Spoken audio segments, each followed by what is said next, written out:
Son las 6:13. El video ya lo había grabado hace rato. Antes de las 5 empecé con el video.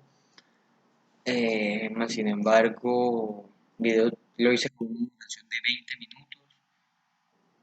Pero el archivo dice que está corrupto. No me deja montarlo ni en YouTube, ni en Facebook, ni en Drive, ni en la plataforma. Entonces, pues, decidí no perder tiempo y empezar a hacerlo ahora. Pues 6:13, 6:14 ahora porque he tenido varias interrupciones antes de empezar el video ahora, pero estoy intentando volverlo, o sea, empezar a volverlo a grabar desde antes de las 6. Total, espero que este video sí lo pueda hacer completo, sin interrupciones. Y bueno, en este video voy a hablar sobre la obra de Gustavo Adolfo Bécquer, Rimas y Leyendas. Pero más sin embargo, antes de entrar al tema principal y al tema de la obra, y por qué elegir los tres cuentos, hablar un poquito más sobre Adolfo. Voy a explicar por qué las leyendas son tan importantes en la literatura, en todo tipo de literatura. Bueno, es un concepto muy sencillo.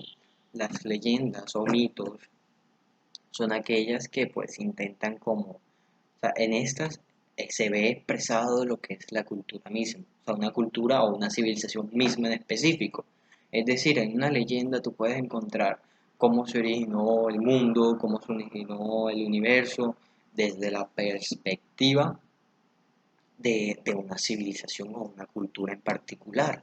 Es decir, cuando alguien quiere estudiar o una civilización o cuando alguien quiere, ajá, sí, conocer un poco más sobre alguna cultura o civilización, tiene que leer las leyendas o mitos que se presentan en esta misma, porque estas dicen mucho sobre esta propia cultura, sobre esta cultura o sobre esta civilización, ¿me entiendes? Y por eso es tan importante en la literatura que estén presentes las leyendas y los mitos. Le voy a poner un ejemplo muy claro. Si usted va a México, uno de los planes turísticos que más comunes es en Xochimilco. Es en Xochimilco. Yo cuando fui, también fuimos allá porque si usted va a México, tiene obligatoriamente que ir a ese plan. Porque es un plan, es en una ciénaga de Xochimilco, que se basa usted va como en unas, creo que aquí se le dicen chambaculeras. Me puedo estar equivocando, pero supongo que son como unos barquitos. Entonces usted va y va recorriendo la ciénaga. Esa ciénaga está compuesta por como lotes o islitas donde hace mucho tiempo atrás la utilizaban la gente, o sea, era propiedad de distinta gente para hacer sus cultivos o cosas varias.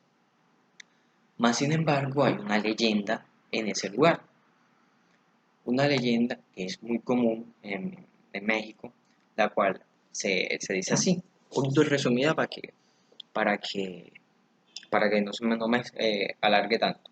Pero les recomiendo mucho que la busquen porque es una leyenda bastante interesante que dice que hace mucho tiempo atrás un agricultor dueño de uno de estos lotes, por así decirlo, que eran como islitas, uno de estos lotes, era, ajá, vivía ahí, no vivía ahí, antes de vivir ahí, él tenía sus cultivos, iba, los recogía y se devolvía a venderlos.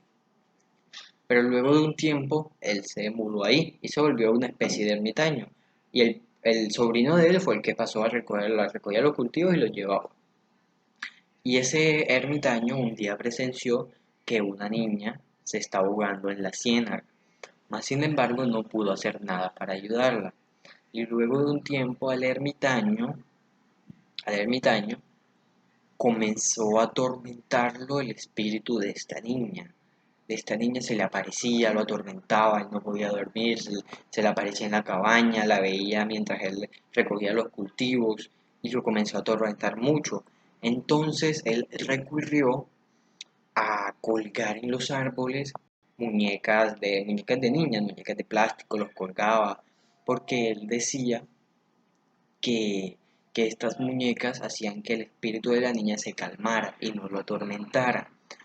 Más sin embargo, cuando los vecinos la gente alrededor de ese lote veía que todos los árboles o cosas así tenían muñecas colgadas, pues se comenzaba a preocupar y comenzó a nacer la leyenda y decían que ese lugar estaba maldito. Y él aseguraba que la mayoría de esas muñecas no las había colocado él, que aparecían ahí, quién sabe por qué, ¿me entiende? Porque, pues supongamos que es por el espíritu. Y si usted va a ese plan, que es algo bastante que les recomiendo mucho, va a ver, mientras el barquito va navegando, va a ver como todos los árboles alrededor están llenos de muñecas de plástico, unas completas, otras solo piernas, brazos, cabezas, que es algo muy tétrico, pero muy interesante de ver. ¿Y por qué le conté esta historia? ¿Por qué le quise contarla? Porque es a lo que iba, de que las leyendas representan como la cultura. Y en México, la cultura mexicana es muy, como por así decirlo, muy fantasmal, ¿me entiende? El Halloween de allá no es Halloween, sino se le dice el Día de los Muertos, donde recuerdan a los muertos o a los fallecidos y les dedican fiestas y cosas así, ¿me entiende? Entonces, esta leyenda representa esta cultura mexicana. Entonces, por eso es que es tan importante conocer las leyendas de cualquier cultura o cualquier civilización. Listo, ahora sí, vamos a empezar a hablar de un poquito de Gustavo Adolfo Bécquer y las tres leyendas que elegí. Bueno, elegí el Cristo de Calavera, la Promesa y el Monte de las Ánimas. Esos fueron los tres que elegí. ¿Por qué los elegí? Porque como ya porque estos tres cuentos en particular hablan o sea, son un poquito tétricos, entre comillas. Cada uno tiene como su parte tétrica. Que mientras voy contando cada uno, voy a hablar de cada uno, de cuál es la parte tétrica.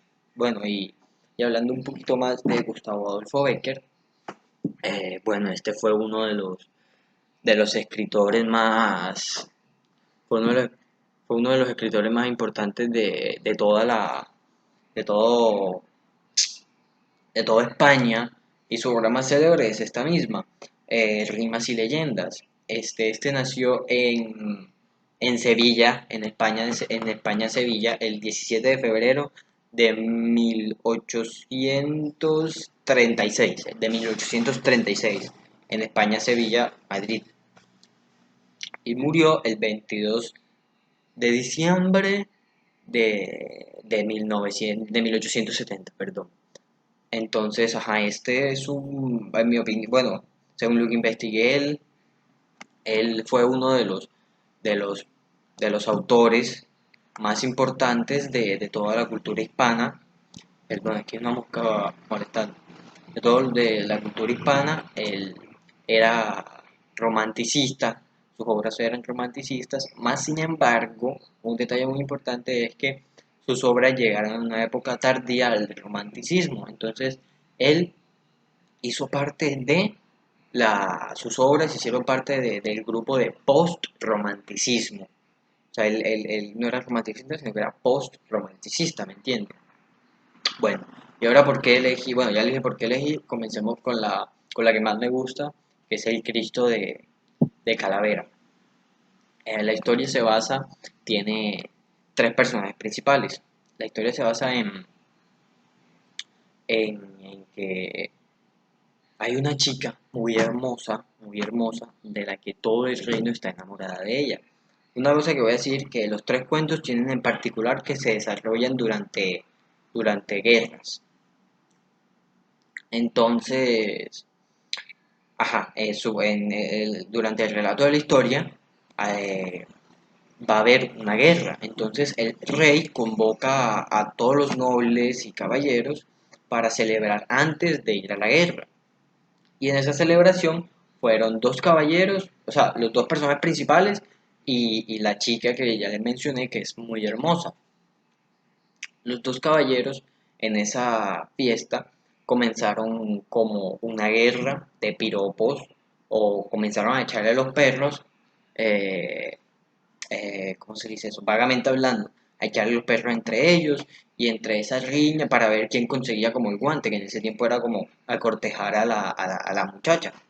Y en esa riña y en esa tensión, el rey se dio cuenta de esto y él fue el que cogió el guante para evitar que hubiera algún conflicto. Entonces los dos caballeros dijeron, vamos a solucionar este problema afuera, vamos a hacer un combate a muerte y el que gane se queda con el amor de la muchacha. Entonces estos salieron a solucionar el problema afuera y antes, que esta es la parte importante de la historia y de ahí el título, antes de pelear, me quedan 5 minutos más, antes de pelear, esto les rezaron a un Cristo con una calavera. A los dos les rezaron a un Cristo con una calavera. Entonces estos fueron a pelear y antes de pelear comenzaron a suceder cosas paranormales, que esta es como la parte tétrica, que se apagaban las luces, entonces esas cosas paranormales los llevaron a ellos a pensar de que era como una señal de que no debían pelear.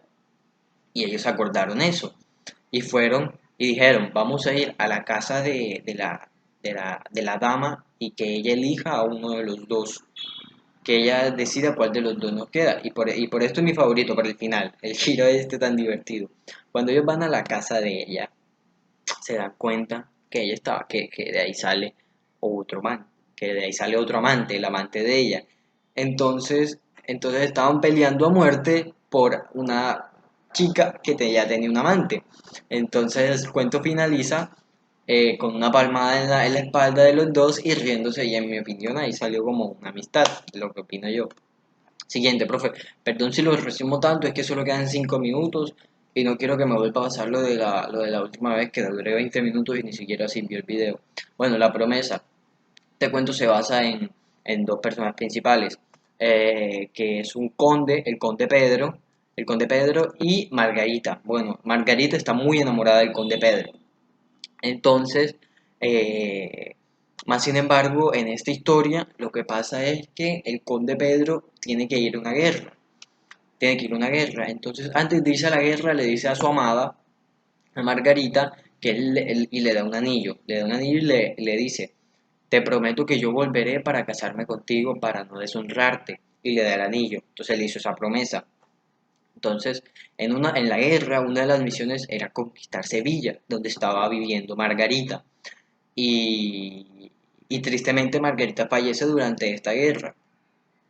Y él incumpliendo la promesa de Pedro. O sea, Pedro incumplió su promesa, porque estaba muerta y ya no podía casarse con ella, entre comillas. Entonces a Pedro lo comenzó a atormentar un espíritu de una mano con un anillo. Se le aparece, bueno, atormentar no, porque en una ocasión le salvó la vida esa propia mano. Entonces Pedro, cualquier lugar donde él volteaba la vista, veía la mano con el anillo. Entonces nadie le creía, obviamente, pero él, para dejar que ese espíritu lo atormentara, buscó el cadáver de Margarita y se casó con ella. O sea, se casó con el cadáver de ella para así cumplir su promesa y que supongo que su espíritu pudiera seguir lo que tenga que seguir, que es la parte tétrica de la historia, ¿me entiende? Entonces,